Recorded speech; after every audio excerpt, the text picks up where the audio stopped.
Está no ar mais um episódio do podcast Pode Peregrinar, o primeiro podcast de peregrinação do Brasil. Eu sou Evelyn Barros, missionária da Comunidade de Obra de Maria, e uma alegria muito grande estar entrando aí na sua casa.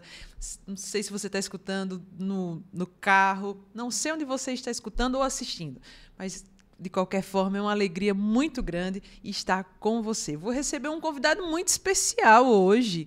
Sim, eu vou receber meu irmão de comunidade. Com certeza vocês já devem ter escutado alguma das histórias dele. Vou receber no podcast de hoje, no Pode Peregrinar de hoje, Ivanildo Silva. Fica conosco e prepare aí para boas risadas.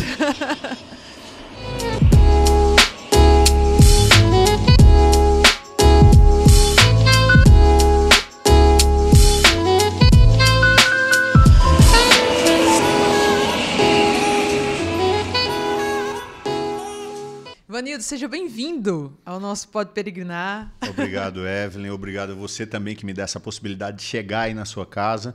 Também já avisando que a gente tem uma experiência de ter o Pode Peregrinar em nossa programação de rádio, da Rádio Olinda. Então, também é um programa que é podcast, mas que também se transforma em programa de rádio. E é uma alegria a gente ouvir partilhas de tantas experiências que vêm e passam por aqui e que passarão ainda. Então, é uma alegria estar com vocês. Ivanildo, quantos anos você está na comunidade? Eu entrei na comunidade no dia 19 de julho de 1999. Nossa. Então, vai fazer agora Jubileu de Prata, que cheguei e há 25 anos a comunidade me tolera. Há 25 anos a comunidade me aguenta. Falando sobre as peregrinações, Ivanildo, quantas vezes você já peregrinou? Quantas vezes você já foi para a Terra Santa? Sempre é na Terra Santa que normalmente nós contamos quantas vezes nós vamos. A minha primeira peregrinação para fora do país, ela se deu em 2006. E foi o período que eu morei em Cachoeira Paulista, né? E fui o garoto propaganda de uma campanha onde a Obra de Maria, na época, a gente fez um financiamento com um banco público, e a gente lançou um cartão de turismo, né? O banco estava lançando esse cartão turismo e a Obra de Maria entrou como uma das parceiras e a gente popularizou, eu lembro até hoje. Era $2.750, uma peregrinação para a Terra Santa. E ali foi a nossa primeira experiência de voos charters, de voos alugados completos. Então, eram 8 voos em sequência para a Terra Santa. E a gente levava 295 passageiros cada voo. Meu Deus. Então, o avião ia cheio, voltava vazio, daqui a pouco ia cheio, trazia o que estavam lá e era esse bate e volta. Então, 2006 foi a primeira vez. Só que, e eu era o garoto propaganda, né? Eu era vestido de árabe, assim, com aquele turbante de árabe, e fiquei ali na pousada Sérgio Habib, num painel bem grande. Inclusive, depois fizeram injustiça. Tiraram a minha foto e botaram a de Jesus Misericordioso, né? Mas eu ficava lá o ano inteiro como garoto propaganda, e o lema era Você na Terra Santa em 2006, né? E essa foi a primeira experiência. Eu saí no terceiro voo, terceiro grupo que foi para a Terra Santa, e ali era a minha primeira viagem, basicamente, para aquele lugar, né? Nós estávamos num grupo muito grande e depois eu tive ainda a possibilidade de ir mais 11 vezes. Então, a Terra Santa, eu tive a oportunidade de estar lá 12 vezes e cada vez que a gente ia, tinha sempre uma experiência diferente. A primeira, eu estava muito ansioso e eu planejei tanta coisa, só que a gente que vai trabalhando não dá para planejar muita coisa, né? A gente tem que cuidar do rebanho, mas foi uma experiência impactante, foi algo maravilhoso e teve, assim, experiências magníficas de lugares específicos. Ivanildo, falando das peregrinações, falando de Terra Santa, você é um homem muito engraçado. Quando a gente vê você sério, é porque você está montando aí uma piada. Ou planejando coisas maiores. Ivanildo, dentro das peregrinações, até mesmo às vezes que você já foi em peregrinação, você consegue lembrar assim, de algum fato engraçado que aconteceu? Olha, quem vai comigo nos grupos que eu fico, a primeira coisa, Deus me dotou de um par de olhos bem avantajados, né? Isso me dá uma percepção muito boa. Então, eu estou olhando para você aqui, mas eu estou vendo os bastidores, eu estou vendo as meninas que estão ali, estou vendo a produção. Daqui eu não vejo só para cá, eu vejo também para cá. Então, muitas vezes eu olho sem olhar e vou percebendo algumas coisas. Eu faço stand-up. Eu tenho um espetáculo chamado Viver de Rir. E o Viver de Rir, ele se baseia muito nas coisas do dia a dia, nas coisas que vão acontecendo à minha frente. E, claro, a gente dá uma pitada de humor, põe uma lupa, aumenta um pouquinho aquela coisa toda, mas não inventa. E na peregrinação em si, eu saio observando muita coisa. E o mais legal é que se eu contar as histórias fora do grupo, ela não tem graça alguma. Porque quem está fora não viveu aquilo lá. Sim. Mas, geralmente, em uma das noites do grupo, no hotel ou dentro do ônibus, tal, eu sempre faço um pocket show somente com coisas e gafes do grupo, né? Desde broncas a situações corriqueiras, situações engraçadas. E acontece muita coisa. É gente que vira criança, porque tem muitos peregrinos que a gente dá a regra, dá ordens. Olha, gente, isso aqui não pode fazer. E a gente não pode pegar tal coisa. Quando vê, tá lá. Dona fulana, de 85 anos, 70 anos, já pai, mãe e tal, toda aquela coisa, já é avô, avó, traquinando e fazendo o que não deveria fazer, né? Então, essas situações a gente acaba trazendo. Então, tem muita coisa engraçada. Uma delas, a gente foi uma vez para o Mar Morto e eu dei as instruções. Gente, é o seguinte, a gente vai passar no lugar onde vocês podem comprar cremes para beleza, aquela coisa toda, e depois a gente vai lá para o Mar Morto, tem um momento de lazer. Lá vocês poderão entrar na água, boiar na água e tomar um banho de lama, passar lama, que é terapêutica. Perfeito. Só façam uma coisa. Não levem a lama do Mar Morto, porque esta lama só funciona aqui. Não leve. Nisto, uma senhora, que eu não vi esse horário, mas alguém disse que ela pegou a garrafa de água mineral, que já guardou na bolsinha, disse, eu vou gastar meu dinheiro com creme, podendo levar in natura, podendo levar direto da fonte, enchendo a garrafa de lama do Mar Morto. Fechou, botou escondido na bolsa. Tudo bem. Eu só quero explicar que a lama do Mar Morto é uma fossa, é fossa marítima. É uma fossa, ou seja, é tantos sais e minerais que estão ali dentro, que aquilo ali, em contato com o oxigênio, apodrece. Mas ali ela é preservada. Essa mulher chegou no hotel, quarto single, ela sozinha, de noite, lascou lama na cara, assim, assistindo TV em árabe, que ela não entendia nada, dormiu. Simplesmente dormiu. Acorda de madrugada com a cara toda seca, esturricada, e o fedor, o mau cheiro no quarto. Essa mulher vai lavar e entra em desespero, porque quanto ela mais lava, mais fede. E quanto ela passava creme, passou não sei o que e fedia. Chegou a hora de sair, faltava uma peregrina. Qual é o quarto? Vamos lá, e liga para o quarto, e ela chorando. Eu subo desesperado, o que foi? Ela, meu filho, eu sinto o cheiro de cocô. Tá péssimo, tá péssimo. O que foi que a senhora fez? Ela mostrou a garrafa. Se eu não acredito que a senhora fez isso, não. Fiz, meu filho. Eu trouxe a lama do Mar Morto e agora eu estou com esse cheiro horrível. Eu disse, olha, eu não vou dizer que é bem empregado, porque isso não se diz.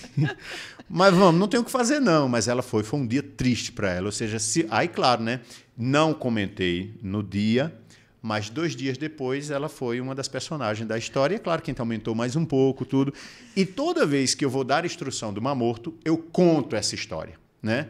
E de lá para cá a gente não teve mais incidência dessas situações. Então são coisas corriqueiras, coisas assim, porque muitas vezes você pensa que o tu líder ou o guia que está indo com você está dando essa regrinha só para ser chato ou para não perder tempo, mas não, a gente está pensando em você mesmo. Aquela mulher, coitada, aquele dia não teve sabor e nem cheiro de mel, foi um cheiro de outra coisa que ela passou o dia todo, que ficou na pele. Então tem essas experiências, além das experiências espirituais, tem experiências também engraçadas que a gente vive. Ivanildo, esse tipo de situação é mais comum do que a gente imagina.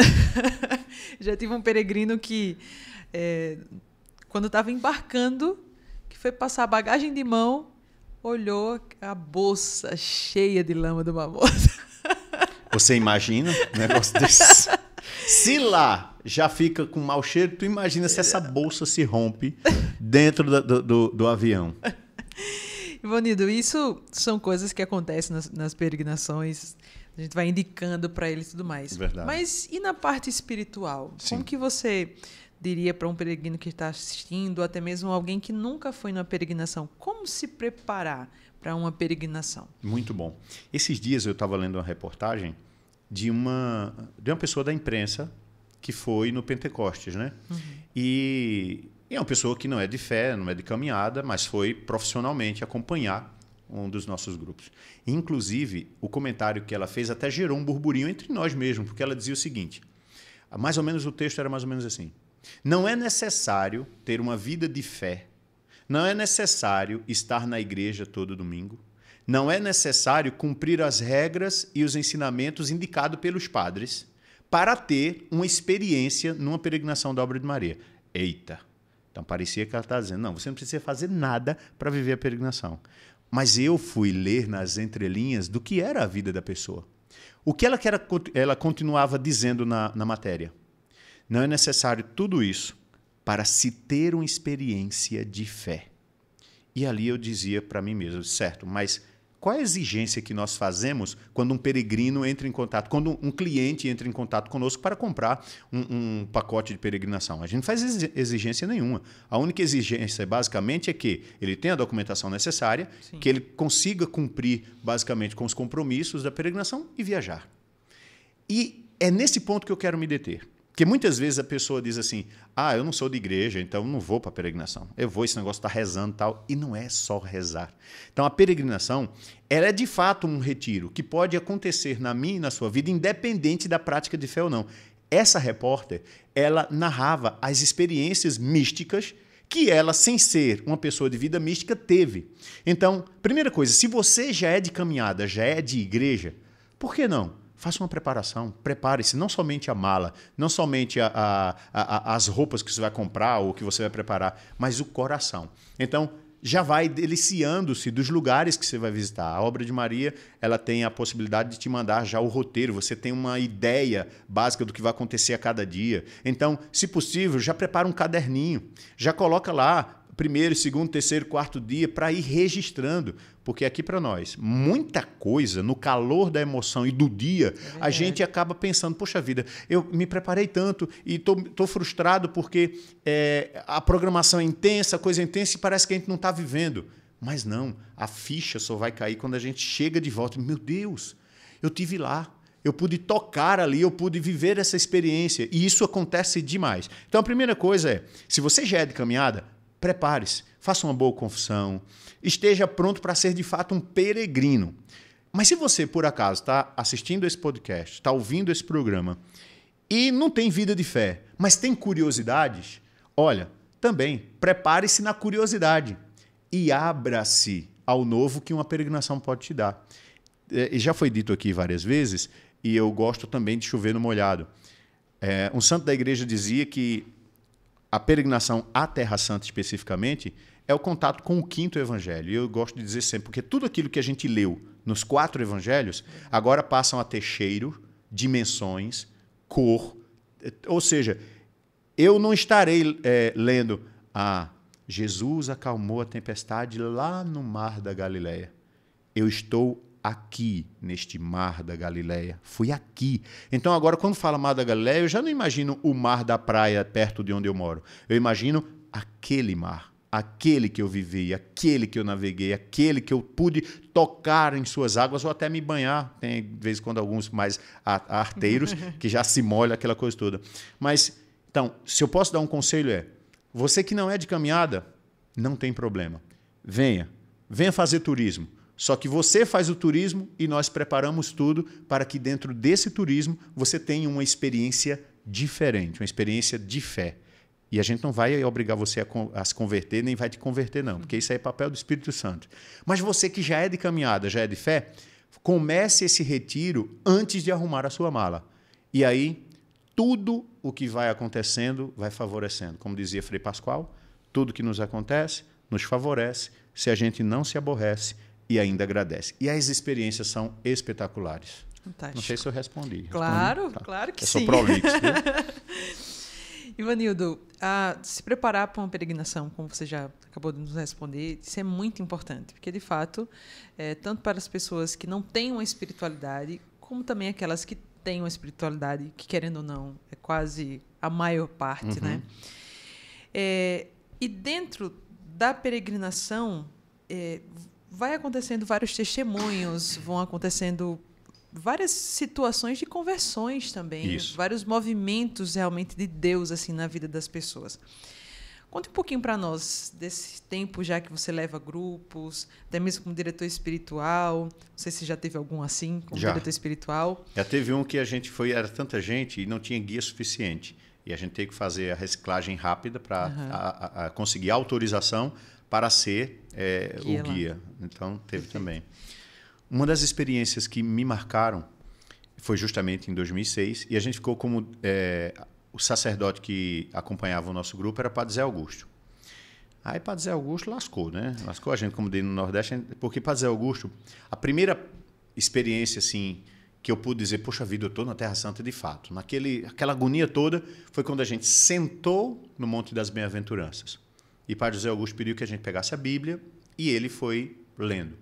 E ali no Monte das Bem-aventuranças, ele disse, Jesus, quando trouxe as pessoas aqui, e eu fiz questão, nas outras vezes que fui, fiz questão até de replicar do jeito que Padre Zé Augusto falou. Ele não estava falando aleatoriamente. Ele estava enxergando o coração dessas pessoas. Então, aí ele olhava para o crachá da pessoa, ele dizia assim, então, Evelyn, bem-aventurada é você que chora, porque será consolado. Então, o olhar de Jesus gritava o nome daquelas pessoas que ali estavam, embora ele não dissesse verbalmente o nome de cada um.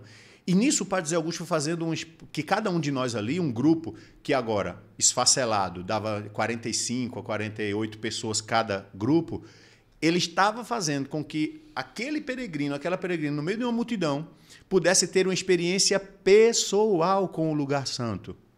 E ali até com os dons carismáticos, com palavra de ciência, discernimento, ele foi discernindo e entendendo basicamente o que era a hora de cada um ali. Então esse foi um dos pontos. E depois, a gente, quando chegou na Judéia, nós fomos para o cenáculo. Essa cena mexeu muito com muita gente, a partilha foi espetacular, mas no cenáculo teve uma situação inusitada. Pelo preço, que eu já disse no início, que era uma pichincha para uma viagem internacional e ainda parcelada em 24 vezes no cartão turismo do banco. Então a pessoa, fácil demais. Muita gente foi por ir, ou para acompanhar a esposa, ou para acompanhar a mãe, ou para ter uma viagem internacional, para aproveitar de viajar. E assim estava uma família completa, uma senhora, uma criança, já quase adolescente, uma pré-adolescente, e o marido dela. Esse homem era alheio a tudo. Quando começavam os momentos de oração, ele se levantava, saía e tal. E no cenáculo, todos nós subimos e, providencialmente, estava muito cheio e foi esvaziando. E ficou só o nosso grupo. Então, quem viaja sabe que não pode fazer muitos momentos de oração ali no cenáculo, porque os responsáveis já pedem, vamos encerrando e tal. Tem um tempo. E Padre Zé Augusto sentiu-se à vontade e vamos pedir a efusão do Espírito, aquela coisa toda. Tá. Quando terminou, pronto, cada um fazendo sua oração e a gente se encontra ali. Nisso, o marido agarra o ombro da esposa e ele começa a chorar compulsivamente. E ela sem saber. Aí ele cochicha para ela alguma coisa. Aí ela me chama e diz, tem como chamar o padre? Eu disse, o que é que foi? Está tudo bem? Ele não consegue andar. Como assim ele não consegue andar? Não sei, chama o padre, por favor. Eu disse, tá bom, Padre Zé Augusto tem um homem que não está conseguindo andar ali. Eu disse, qual? Aquele homem. Chegou, o que foi? Ele teve uma experiência que ele ficou preso no chão. É como se as pernas dele tivessem travado. Olha. Travou ali no cenáculo. Aí a mulher começou a chorar, porque ela estava sentindo que algo diferente estava acontecendo na vida daquele homem. Ele começou a chorar copiosamente, e ele não era de chorar, ela dizia, e a filha também. Então, os três se abraçaram e houve ali um Pentecostes familiar. Padre Zé Augusto veio, impôs as mãos sobre a família, pediu a efusão de fato do Espírito Santo sobre eles, e ali foi se acalmando, e depois ele contou a experiência, que na verdade ele estava sentindo uma coisa que ele não estava sabendo o que era. E ele ficou tão nervoso e foi tão intenso que as pernas dele travaram, ele não conseguia levantar a perna. Ele disse, era como se minha perna estivesse colada nas pedras daquele lugar. E ele chorava e pôde testemunhar. Eu vim por vir. Eu vim porque eu paguei a passagem das meninas e disse, eu vou também. Mas eu não estava gostando disso aí. E ali ele teve um Pentecostes familiar. Não sei como está a vida desse homem, não sei mais o nome dele, não sei qual o destino que ele tomou. Eu só sei que aquela viagem turística, para ele, certamente teve um sentido diferente. Mudou a vida dele e da família. E eles puderam já colher alguns frutos. A peregrinação para aquele homem depois teve confissão, teve tantas... A vida sacramental, ele voltando, ele não comungava, ele não participava das missas, ficava sempre alheio. A partir dali, aquele homem mudou. Então, são pequenos frutos que a gente vê da montanha de testemunhos que a gente pode ficar aqui explicando. Então, tem motivação, tem situações que acontecem e que mudam a vida. E na vida de Ivanildo? Então, eu estava super empolgado. Eu estou muito segurando coisas aqui da primeira, porque tudo foi impactante, né? Eu tive, principalmente na Terra Santa, tem vários lugares que me chamaram a atenção, só que cada um à sua medida, cada um numa peregrinação diferente. Eu acho que das 12 vezes que fui, eu só posso dizer que um lugar teve o repeteco. Teve o repeteco dizer assim, poxa vida, de novo aqui, que foi o Calvário, né? O nosso guia era judeu, era o Carlos, e o André, Carlos André, era André, e a gente chamava ele de André. E André, ele guiando a gente, e eu todo empolgado para chegar no Santo Sepulcro. Só que quando chegou no Santo Sepulcro, estava muito lotado. Mas quando eu me deparei com o ícone da crucificação, ali no Calvário, eu não me contive. Eu estava com a missão de ciceronear o povo, vamos passando aqui e tal, mas ali eu não me contive, porque fui tomado de uma experiência incrível, primeiro por ser o símbolo da comunidade, né? O Calvário é a nossa identificação, a medalha da obra de Maria. E ali eu fui impactado de ver aquilo e principalmente perceber, eu estou aqui. Eu estou aqui, era como se eu pudesse ter a oportunidade de ouvir Jesus dizendo, eis aí tua mãe, toda aquela parte que a gente aprende na nossa vida de missionário. E André notou isso. Ele olhou para mim, mesmo não compartilhando da mesma fé minha, ele disse, Ivanildo, fica aí, eu cuido do grupo. Eu não precisei dizer nada para ele, Ele apenas disse, senta aí. Olha, o mundo aqui se acabando de gente, era gente passando, tal. Eu fiquei num ponto aqui, sentei-me, cruzei minhas pernas e fiquei contemplando ali e chorando. E só agradecendo a Deus. Tá? E essa experiência me marcou muito. Idas e vindas, outros lugares foram me marcando, tal, tudo. Mas, mais ou menos na 10ª peregrinação, teve um momento que a gente estava vivendo já um dos encontros de Pentecostes, um dos primeiros retiros do Congresso de Pentecostes, e terminou as atividades da tarde e a gente ia ficar em Jerusalém para a procissão. E aí tinha um grupo que disse assim, poxa vida, amanhã a gente vai visitar o Santo Sepulcro, mas eu só soube que amanhã é muito corrido, né, Ivanildo? Estamos com tempo livre, vocês querem ir? Agora? Agora? A gente está com esse tempo livre. É pertinho daqui, a gente vai lá. E agora é um horário que certamente está livre, a gente pode ficar à vontade. Vocês querem? Queremos. E a gente foi. Aí quando chegou lá eu disse, olha, vocês fiquem à vontade, a gente tem 1h30 de intervalo ainda e pelo menos 1 hora a gente pode ficar aqui. Aí expliquei para eles rapidamente e esse grupo foi. Era mais ou menos umas 8 pessoas do grande grupo. Só que eu fiquei de pé naquele mesmo lugar, só que eu não planejei de estar naquele mesmo lugar. Só que aí eu confesso a vocês que eu estava enrolando, devendo uma confissão. Eu estava para me confessar e uma coisa e outra, a gente vai dando desculpa, vai tal. E ali naquele momento veio, primeiro, a lembrança dessa experiência e eu disse, Jesus, quebra meu orgulho. Me dá a coragem de vencer o meu pecado e vencer principalmente tudo isso que está me prendendo a dar o passo para a confissão. Eu me arrependo dos meus pecados, eu quero verbalizar isso. E baixei a cabeça. Fiquei ali, um pouco um movimento, mas com a cabeça baixa. Quando eu menos espero, uma mão vem por trás assim, põe no meu coração, e a outra mão vai na cabeça e diz assim, você se arrepende de todos os seus pecados? Nossa. Aquilo me deu um... Aí eu já comecei a chorar, me arrependo. E ele dizia, a quem muito ama, muito se perdoa. Eu, pelo poder da igreja, te absolvo de todos os teus pecados. Em nome do Pai, do Filho e do Espírito Santo. Frei Josué. Frei Josué estava passando, viu aquela alma de pé lá no Calvário e do nada chegou e colocou e disse: você se arrepende dos seus pecados? Eu disse: padre, Deus te abençoe. Sinta-se livre e perdoado. Eu disse: bem, eu não sei nem se canonicamente isso é possível, mas de fato, depois o procurei e conversei rapidamente com ele, e até para aceitar, né, psicologicamente, verbalizei algo. Ele disse: eu sei, Deus te perdoou. Quando eu entrei ali, eu senti que você estava numa contrição tão grande que, não, vou lá e vou dar essa absolvição. Depois eu verbalizei e oficializei isso. Mas essa foi uma das experiências também que me pegou. Eu digo: poxa vida, aqui é o lugar da redenção, aqui é o lugar onde o sacrifício aconteceu, e aqui eu que vim trabalhar, mesmo assim, também posso beber. Eu gosto sempre de um exemplo, Evelyn, que é: nós somos missionários, nós não somos chamados a ser garçons da graça de Deus. Por mais que a gente tenha que correr para deixar que o peregrino ele tenha uma experiência de fé, é triste se nós passarmos por tudo isso e sequer degustarmos ali daquilo que está sendo oferecido. Então, nós não somos garçons, nós somos amigos. Nós somos amigos do noivo. Não estamos numa festa de casamento para servir aos convidados. Estamos nessa festa de casamento porque nós somos amigos do noivo e nós nos prontificamos a fazer com que o noivo possa se alegrar com seus convidados. Então, ou seja, se você é garçom, você não pode estar bebendo do vinho na frente dos convidados. Talvez até nos bastidores você possa beber, mas nós não. Nós, quando vamos com você, é você bebendo do vinho, a gente diz: ó, esse aqui é mais gostoso. Deixa eu ver esse salgado.